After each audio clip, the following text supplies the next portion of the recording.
S-au născut la diferența de doar câteva ore și nu s-au mai despărțit nici pentru o zi. Vorbim despre două surori gemene care au ajuns la vârsta de 80 de ani. Copiii și nepoții au dat o petrecere pe cinste, cu mese doldora de bucate. Octogenarele au primit brațe de flori, au ciocnit câte un pahar cu vin, precizând că este pentru prima dată când au parte de o asemenea zi de naștere.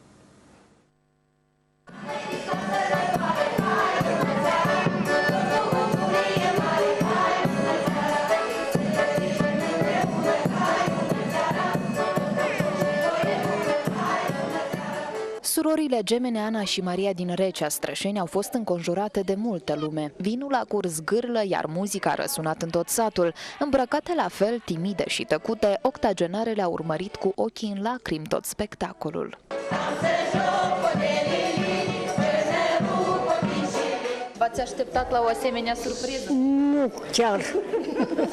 N-am avut nici o petrecere așa frumoasă în viața noastră niciodată. Nici nu ne-am gândit la așa ceva. Dar și sănătos. Ajunse la 80 de ani, femeile spun că au împărțit în jumătate tot ce au avut, clipele frumoase, dar și necazurile, mai ales că au avut parte de aceeași soartă. Ambele au câte 5 copii și au născut în aceiași ani. Suntem la o vârstă, dacă vreți să știți.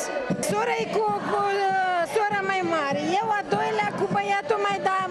Fiecare năștiu aproape și nășa. Parcă a fost programat. Da. Maria s-a născut prima, iar Ana peste câteva ore după miezul nopții. Chiar și așa, femeile recunosc că întotdeauna au sărbătorit împreună ziua de naștere și nu așa de pompos. Copiii năcăjiți, cu munca, cu toate celea și oameni săraci am fost, n-am fost bogați. Așa cum era vremea pe atunci, unde era mai din, unde era mai sunter, unde era mai nică câteodată. Copiii lor au depănat amintiri. Tata spune, veniți acasă după ora 12 și nu intră nimeni în casă. Mă întârziem, ne plăcea să stăm mai mult. Și când veneam acasă ne scoteau afară. Tata ca tata, dar mama se gândeau, oare unii s-au dus? S-a uitat pe fereastră, ia să mă uit unii departe. Mulți au venit din străinătate ca să fie prezenți la sărbătoare. Мы целыми днями кушаем, пьем вино, очень вкусное вино, веселые застолья, замечательные танцы. Plăcea să mă opresc la bunica, să petrec vacanța, și păștem buboici.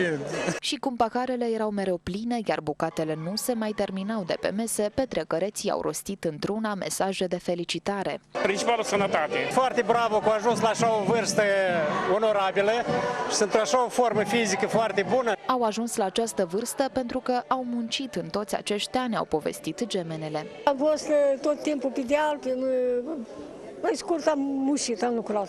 Și ne-am împăcat, ne-am înțeles, nu ne-am urât una pe alta niciodată. Octogenarele nu au uitat să se felicite una pe alta și să-și dăruie câte o îmbrățișare, așa cum au făcut toată viața. Eu îi mulțumesc frumos că poate m-a ajutat și în viața mea. Ne-am jăluit una la alta, ne-am sfătuit una cu alta, ne-am învățat una pe alta și n-am putut face.